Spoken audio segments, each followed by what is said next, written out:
When I was about 11, I was a latchkey kid, and I got taken to church by some Baptists.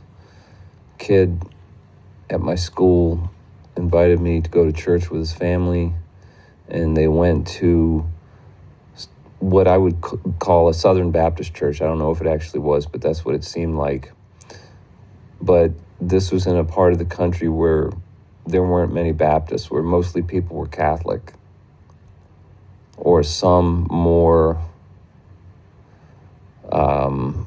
liturgical form of Protestantism. So this was in New England circa mid-1980s. I went to church with these people about 5 times per week. It was Wednesday night, twice on Saturday, twice on Sunday. And I did this for several months until some men from the church visited my mom unannounced. She went to the local priest. We were Catholic, and he told her I was in a cult and needed to be disallowed to attend, which the Baptists respected. When I told them my mother's decision, they said, "Honor thy mother and father."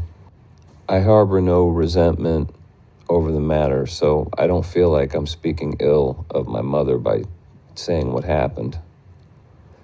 But it was an interesting experience. It was one of those churches where every service featured an altar call.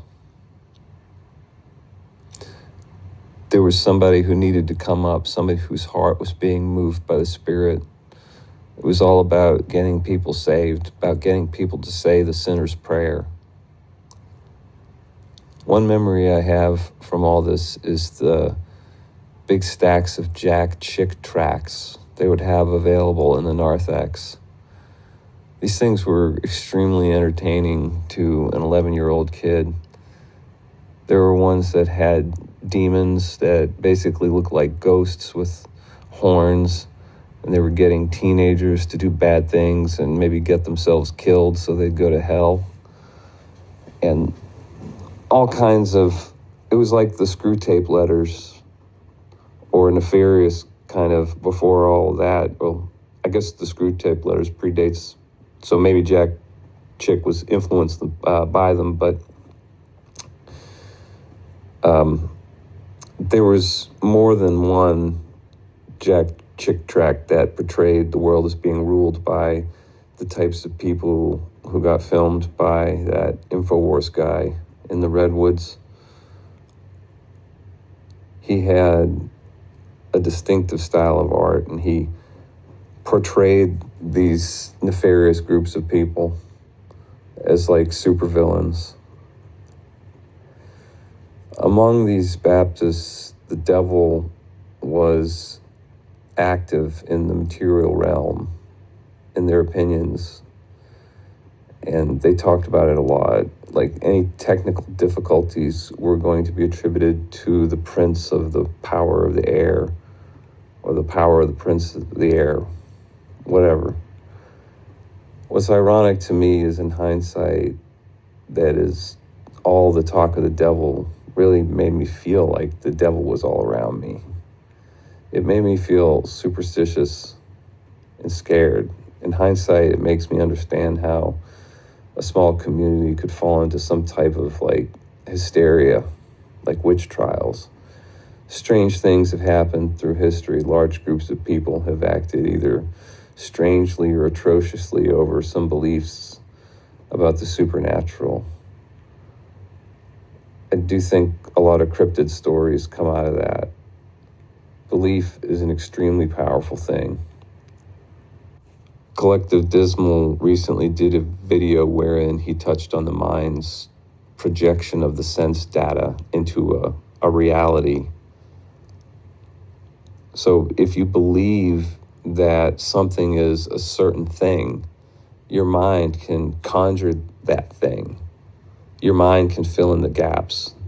Kind of like some of these illusion still frames that appear to be moving, but they're absolutely static. Or the way a color can appear to be different when it's actually the same of another color that's adjacent to it, but for like a white line that goes between them. Like one looks dark gray, one looks light gray, and then there's a white line that goes between them that gives you the impression that it's like a three-dimensional object. So you see the grays as different colors. These are the ways that the mind does things. I may be incorrect in this, but I've heard that the lenses in our eyeballs really make the world appear upside down, and then our mind inverts it or flips it to be right side up. I was once away from my home and looking at a home security video app on my phone, and I saw a video that I thought was live, but it was actually a recording. It was a recording of myself, but I did not recognize myself in the video because I thought it was live. I saw a completely different looking person than myself coming through my front door, and I thought I had left my house without closing my front door and that somebody was wandering into my house.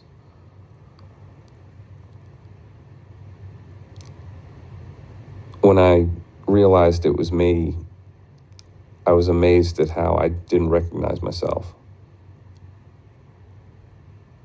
Sometimes objects in a dark room look like something that they aren't.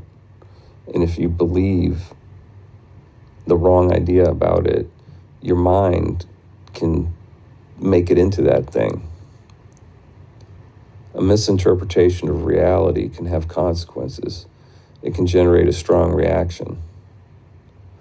These flashes of ignorance that we notice in ourselves are similar to the persistent ignorance that we don't.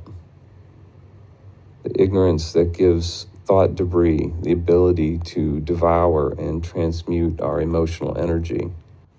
It is definitely not agreed upon by all as to whether or not body and mind identification constitute ignorance. Body and mind identification is the predominant state. Most people, as evidenced by their actions, are identified with their bodies and minds. People instinctively identify with form and conditioning. I have nothing to offer in the way of science to prove that body identification is ignorance, but what I will say is that body identification allows for human unconsciousness. So all of the violence we see done in the name of expansionism can be attributed to body identification. As body identification falls away, the inner void that inspires accumulation and ambition disappears, and that thing that takes things personally loses its power to move the emotions. It's not just a changing of opinion about a scientific view on the body being the self and the mind being the self. It's a result of dealing with thoughts in a certain way. When, due to obsessive thinking, you've played yourself in ways that change the course of your life, perhaps more than once, it can motivate a search for ways to stop obsessive and unwanted thoughts. The process of dealing with these ideas leads to the perception of the non-self nature of phenomena. In that perception, there is less sense of being something that can be offended or destroyed. There's a lack of a certain type of fear, not the fear that would appear if a lion jumped at you. That remains. It's the fear that motivates accumulation. That fear disappears. The lack of fear does not stop appropriate risk mitigations. They're still cognizing. It's just that the feelings that motivate acquisition aren't there. The covetousness is not there. The fear of missing out is not there. So whether or not you believe scientifically that the form and mind are the self, the diminishing of that experience has implications for your state of being and therefore your actions and reactions. When this connection is experienced, between this experiential view and the scope of perception, the implications of different flavors of conditioning are understood. When you can see how a certain mindset generates certain feelings and behaviors, and you can see what good things they remove from human experience, there's a motivation to point out that the connection and advise people to guard the senses. Whatever tries to sharpen your sense of identity with some superficial thing, it brings you deeper into unconsciousness. It adds layers of delusion on top of the foundational delusion of body identification. It's more locks on the door. It's what makes you part of an insular and quarrelsome group. It gives you ideas about strangers, about people you've never met, based on superficial things about them. It's what's behind the need to control. There's a lot more to experience when the parasite is no longer integrated with the energy body. There's an abiding feeling of having one's greatest desire satiated, but there's no sense data to correlate with it, to cause that. This piece further destroys the impetus to pursue things that cannot trump it, but are known to come at its expense through the journey into the timeline for scheming and coveting. The energy that's saved in the day-to-day can be raised through meditation before bed, and it can allow for lucid dreaming. That really smart guy who used to be a bouncer, like the guy with the 200 IQ, I can't remember his name, it might be Chris. Anyway, Collective Dismal did a video on his theory of everything. There's some acronym.